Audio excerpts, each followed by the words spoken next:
Range of the function. अब देखो range निकालने का ना, जैसे डोमेन में एक फिक्स तरीका था कि इस चीज़ को फॉलो करो अब डोमेन आ जाएगा।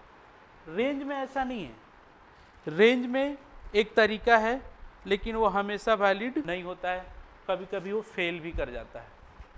ठीक है, तो उस थोड़ा सा हमें मतलब सावधानी से काम करना पड़ेगा। आगे बात समझ में। अब रेंज का मतलब क्या है कि वैल्यू ऑफ वाई। रेंज का मतलब क्या है? Value of y. वाई की वैल्यू आपको निकालनी है, वहीं क्या है आपका? वो रेंज है। आगे बात समझ में। तो सबसे पहले क्या करेंगे हम लोग? Equate given function to y. Y से इक्वेट कर दो। Find value of x in terms of y, x equals to f y करके ऐसे। अब जब x equals to f y आ जाएगा ना, तो जो काम डोमेन के लिए होता था अब वही काम यहाँ पे होगा। डोमेन में क्या काम होता था? डिनोमिनेटर है तो not equals to zero, under root है तो greater than equal to zero, under root और डिनोमिनेटर दोनों है तो ग्रेटर देन जीरो ओनली। ठीक है। Find domain of x equals to f y, that will be range of y equals to f x. Question का range हो जाएगा इसका डोमेन। अब in case of root f x, तो root में से नेगेटिव नंबर तो कभी आता नहीं है। तो मान के चलो आपने डोमेन निकाला यहाँ इस स्टेज पे आकर के, वो माइनस का भी कुछ दे रखा है। इन केस ऑफ इतना we will ignore negative portion. कैसे होगा बताता हूं मैं आपको। Find the range of following. पहला y equals to x upon x plus one. देखिए कैसे निकलेगा ये। तो क्रॉस मल्टीप्लाई कर देंगे, x y plus y equals to x, x y minus x equals to minus Y.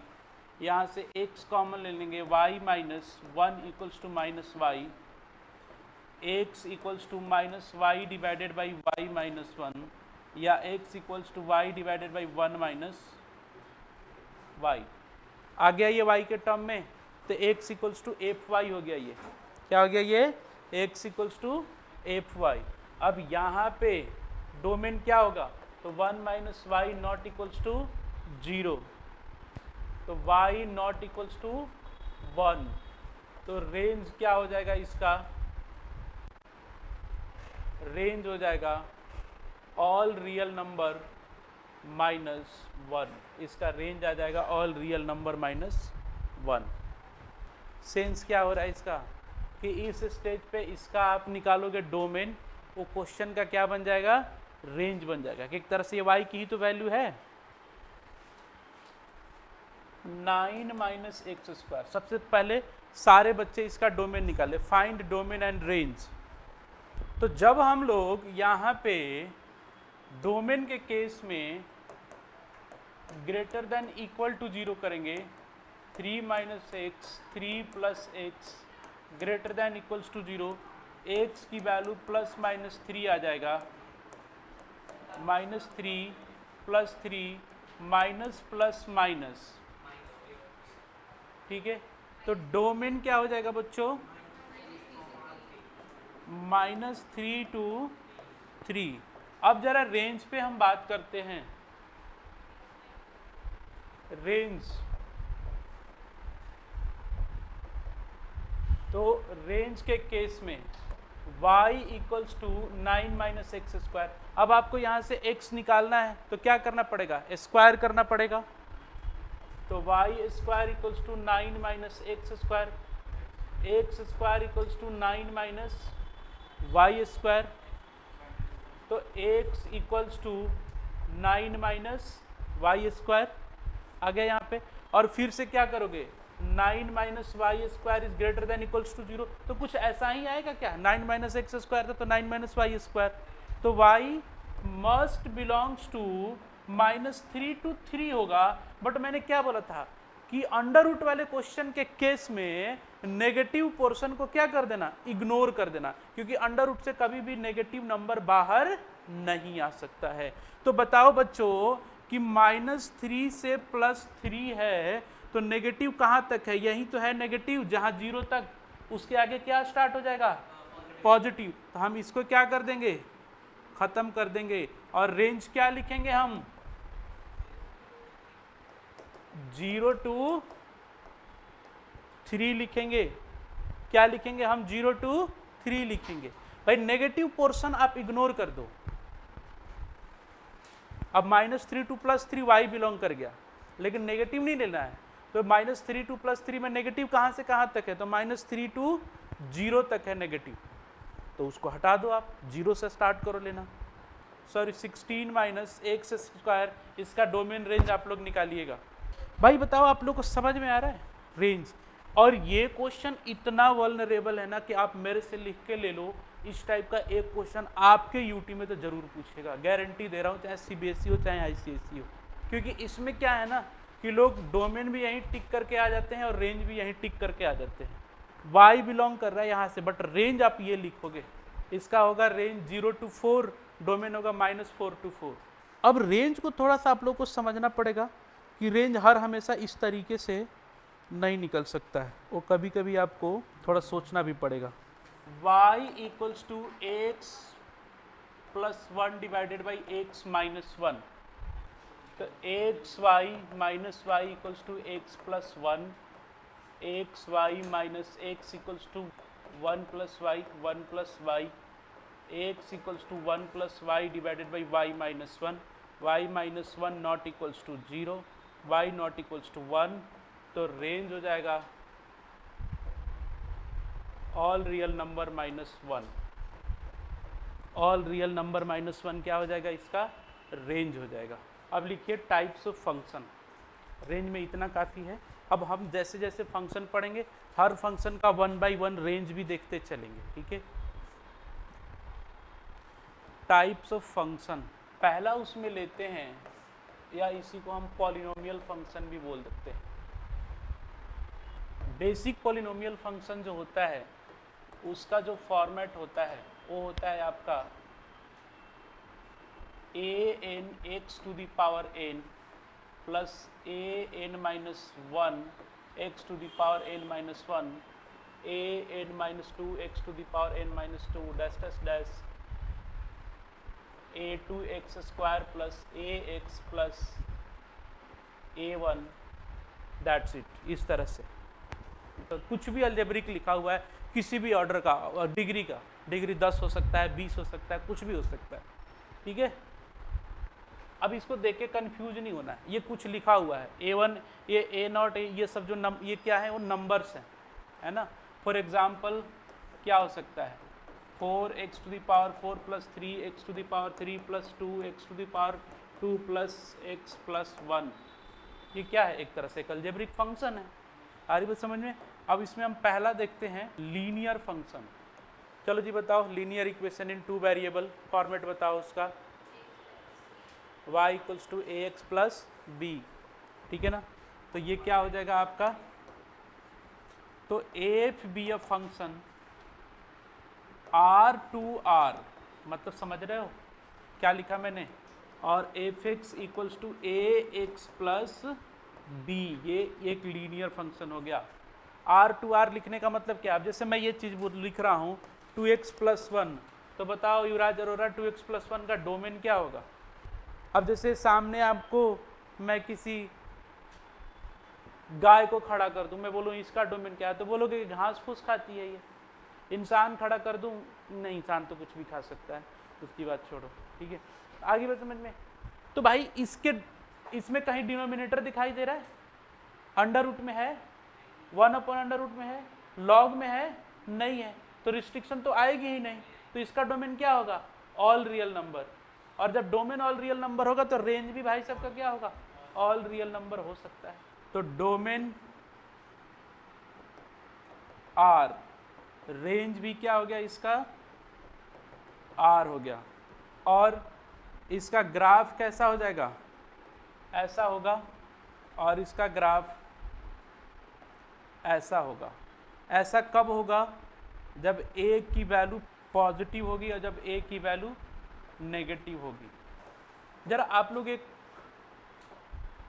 काम करो, y इक्वल्स टू 2x और y प्लस 1 और माइनस 2x प्लस 1, इन दोनों का ग्राफ जरा ड्रॉ करो तो समझे आप क्या, कि यहाँ की वैल्यू, 11th क्लास बहुत अच्छी चीज़ है, हर चीज़ का इंफॉर्मेशन देता है। जो भी आपने अब से पहले काम किए हैं ना, वो आपको क्लास याद है, क्लास 10th में पेयर ऑफ लीनियर इक्वेशन में क्वेश्चन हुआ करता था, उसमें बोला था कि form the linear equation and compare equals to y, compare with y equals to m x plus c, find the value of m if c equals to 1, है ना। तो आप समझने की कोशिश करें कि इसमें वो करवाना क्यों चाहता है, वो क्यों इसमें हमसे कन्वर्ट करवाना चाहता है, तो उसका रीज़न यहाँ पे है कि वो क्यों करवाना चाहता था। मतलब कि जब भी यहाँ की वैल्यू पॉजिटिव आएगी तो ग्राफ कैसे जाएगा, एक्स एक्सिस के साथ इसका जो एंगल बनेगा ना वो एक्यूट एंगल बनेगा। ध्यान से देखिए, अब हमेशा क्या बनेगा, वो एक्यूट एंगल। और जब इसके साथ ये नेगेटिव आ जाएगा तो एंगल क्या बन जाएगा, ऑब्ट्यूज एंगल बन जाएगा। बन रहा है कि नहीं बन रहा है। हालांकि ये इंफॉर्मेशन अभी उतने डाइहार्ड आपको याद करने की ज़रूरत नहीं है, आप बस माइंड में रखें, ये आएगा कोऑर्डिनेट ज्योमेट्री में। तो मैं वही बताने की कोशिश कर रहा हूँ कि देखो, जब पॉजिटिव था तो मैंने ऐसा बना दिया, और जब ए नेगेटिव होगा तो मैंने क्या बना देना है, इसको ऐसे बना देना। आपको बस ये ध्यान रखना है। डोमेन क्या होता है, ऑल रियल नंबर, और रेंज क्या होता है, ऑल रियल नंबर। अंडरस्टूड। आगे बढ़ें। 1.2 कांस्टेंट फंक्शन। अच्छा, ये फंक्शन को हटा करके सोचो, कांस्टेंट मतलब क्या, एक नंबर। कांस्टेंट मतलब क्या, एक नंबर। तो किसी भी नंबर को हम लोग क्या बोलेंगे, कांस्टेंट फंक्शन बोलेंगे, कि उसका रेंज फिक्स है। तो y equals to k, y equals to k is a constant function. सुनिए, इसका ग्राफ कैसा बनेगा, y equals to any number, graph कैसा होता है। अच्छा बताओ, सबसे पहले ये बताओ बच्चों, क्या डोमेन में अंडर रूट डिनोमिनेटर इस तरह की कोई चीज दिखाई दे रही है, नहीं दे रही है। तो डोमेन क्या हो जाएगा, क्या हो जाएगा भाई, ये याद कर लो। अगर ये सब चीजें नहीं दिखाई दे रही बेकार वाली, ठीक है ना, सीधा सीधा लिखा हुआ है, तो domain all real number. Domain क्या हो गया, ऑल रियल नंबर। अच्छा, अब एक चीज समझो, बहुत ही छोटी सी बात, जैसे मैंने 2 लिख दिया और y इक्वल्स टू आपको x दिखाने के लिए ऐसे कर दिया। अब क्या x की कोई भी वैल्यू पुट करोगे तो y की वैल्यू पे कोई फर्क पड़ेगा क्या। x की वैल्यू 2 पुट कर लो तो 2 का पावर 0, 1 ही होना है। 1 इंटू 2, फिर से क्या आना है, 2 ही आना है। कुछ आएगा क्या, अलग आ सकता है क्या, नहीं आ सकता है। मतलब x की चाहे कुछ भी वैल्यू रखो, आंसर क्या रहना है, इसका 2 रहना है। तो इसका रेंज क्या हो गया, 2, क्योंकि इसका आउटपुट फिक्स है, कांस्टेंट है, वो क्या है, 2 है। इसलिए इसका रेंज क्या हो जाएगा बच्चों, 2 हो जाएगा। क्या हो जाएगा, सॉरी 2 नहीं होगा, k होगा, k, क्योंकि यहाँ पे k लिया है ना हमने। k कोई सा भी नंबर रिप्रेजेंट कर सकता है। अब इसके ग्राफ की बात करें, बताओ बताओ बताओ। पैरेलल टू एक्स एक्सिस, अगर पॉजिटिव होगा तो ऊपर और नेगेटिव होगा तो नीचे। 1.3 आइडेंटिटी फंक्शन। तो आइडेंटिटी फंक्शन का मतलब ये होता है ना, जैसा इनपुट वैसा आउटपुट, ठीक है, मिरर इमेज। सुनिधि ने मुझको आईने दिखाई दिया, मैंने उसको दिखा दिया। तो y इक्वल्स टू एक्स, इसको हम लोग क्या बोलते हैं, आइडेंटिटी फंक्शन बोलते हैं। क्या बोलते हैं इसको, आइडेंटिटी फंक्शन। अब चलिए बताइए इसका डोमेन क्या होगा, और रेंज ऑल रियल नंबर। समझ में आया क्यों, क्यों नहीं, मतलब उसमें क्यों, डिनोमिनेटर नहीं है ना, डिनोमिनेटर इसका 1 है, और इसका जैसे मैं बोलता हूँ डिनोमिनेटर नहीं है, तो समझ रहे हो ना, मतलब डिनोमिनेटर उसका 1 है, नहीं है का मतलब वहाँ से गायब नहीं है डिनोमिनेटर। डिनोमिनेटर क्या है, 1 है। अंडर रूट में दिखाई नहीं दे रहा, अंडर रूट में है ही नहीं, तो फिर डोमेन पे कोई फर्क नहीं पड़ेगा। भाई डोमेन के बारे में ना ज़्यादा तभी सोचना है जब डिनोमिनेटर और अंडर रूट दिखाई दे। अगर इस तरह की कोई चीज नहीं दिखा रहे, लड़का सीधा साधा है, तो चलो ठीक है जी, हो गया, बढ़िया है ना। और इसका ग्राफ कैसे हो जाएगा बच्चों? Straight line passing through origin, और ये वाला एंगल जो होता है 45 डिग्री होगा। अब जैसे भाई मान के चलो कि y इक्वल्स टू एक्स है, तो तुम ऐसे बनाओगे, x की वैल्यू 1 दोगे तो क्या आएगा?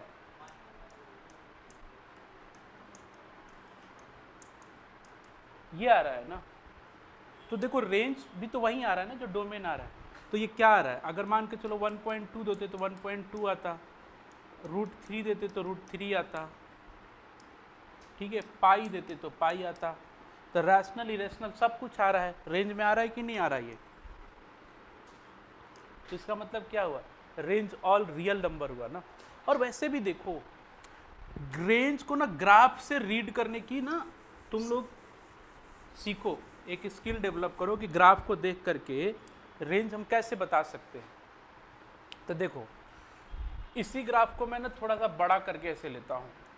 अब बताओ कि क्या y एक्सिस की सारी वैल्यूज आएंगी कि नहीं आएंगी? अगर मान के चलो कि हमने x की वैल्यू ये डाली तो y एक्सिस की ये वैल्यू मिलेगी, अगर हमने ये डाली तो ये आएगी, अगर हमने ये डाली तो ये आएगा, अगर हमने कल को ये डालेगा तो कुछ इधर आएगा, ऐसे आएगा कि नहीं आएगा? इधर ये आएगा, इधर ये आएगा, ऐसे। तो y एक्सिस में वैल्यूज क्या मैक्सिमम जहां तक संभव है वहां तक जा सकता है कि नहीं जा सकता है? और नीचे नेगेटिव पोर्शन में भी जहां तक जो आप सोच सकते हो नेगेटिव में वहां तक जा सकता है कि नहीं जा सकता है? मतलब कि ऊपर भी कहां तक चला गया? प्लस इंफिनिटी तक। नीचे भी कहां तक आ गया? माइनस इंफिनिटी तक, आदि से लेकर के अंत तक। जय महाकाल। ठीक है, तो ये क्या हो गया इसका range? Minus infinity two plus infinity. और इसी को क्या बोलते हैं बच्चों? All real number. इसका रेंज आप बता सकते हो? सांप से हट के बताओ, रेंज क्या होगा? दोनों में इंफिनाइट तक रन कर रहा है, दोनों में इंफिनिटी तक रन कर रहा है, तो ऑल रियल नंबर आ गया। अगर कल को मैं एक ऐसा ग्राफ बना दूं,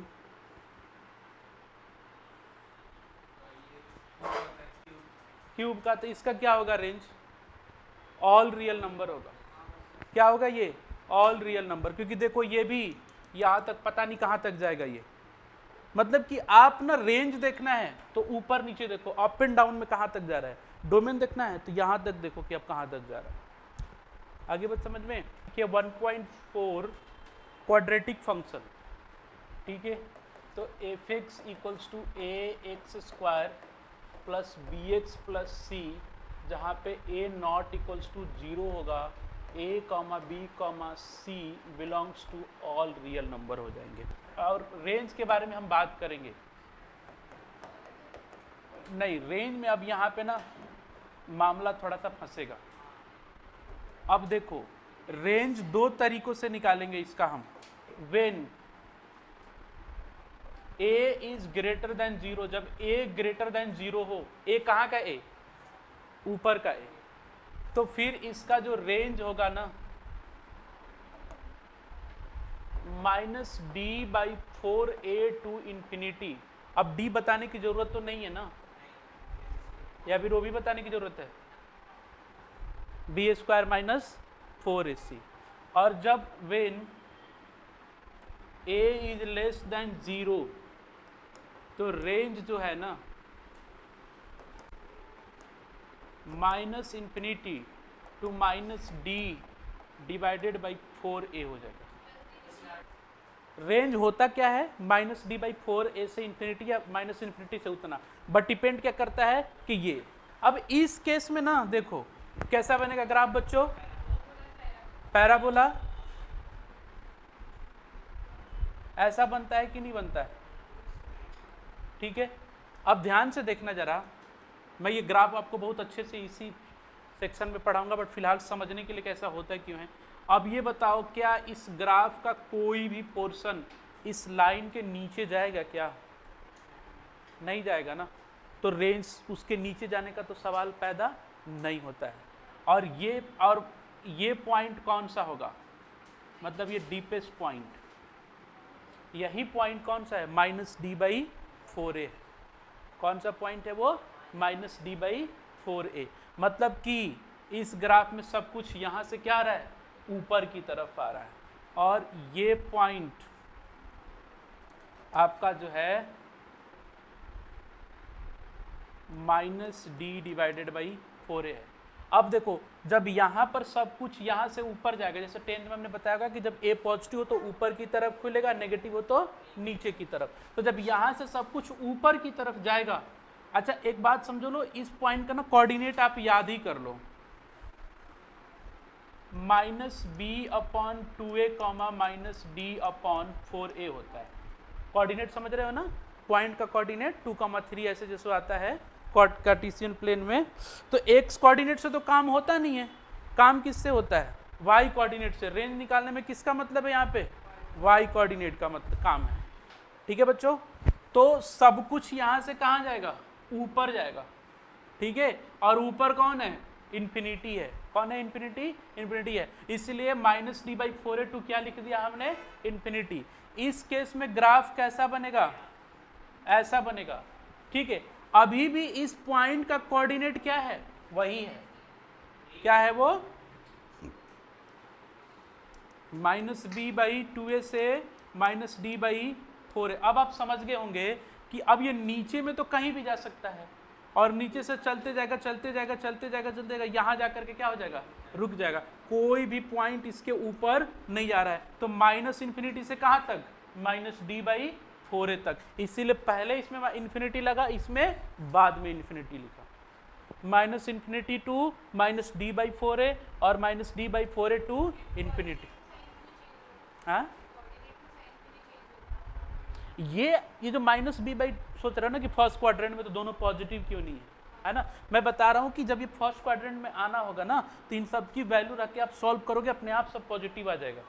उसकी चिंता छोड़ो, फर्स्ट सेकंड में कहाँ जाएगा, वो अपने आप चला जाएगा वो। अगर आप बी की, ए की वैल्यू रखोगे, और सपोज करो इसे फर्स्ट क्वाड्रेंट में आना है, तो अपने आप वो पॉजिटिव आएगा। अब जो, हाँ वो अपने आप आएगा, उसकी कोई टेंशन नहीं लेनी। बस इस पॉइंट को क्या ध्यान रख ले, तो इसका रेंज आ गया -d/4a to infinity -∞ to d/4a। Find the range of y equals to x² -3x + 2 और y equals to -x² -5x -1। देखो जी, फर्स्ट वाला d की वैल्यू क्या आ जाएगा, -3 का स्क्वायर -4 × 2, 9 - 8 कितना आ गया, 1 आ गया।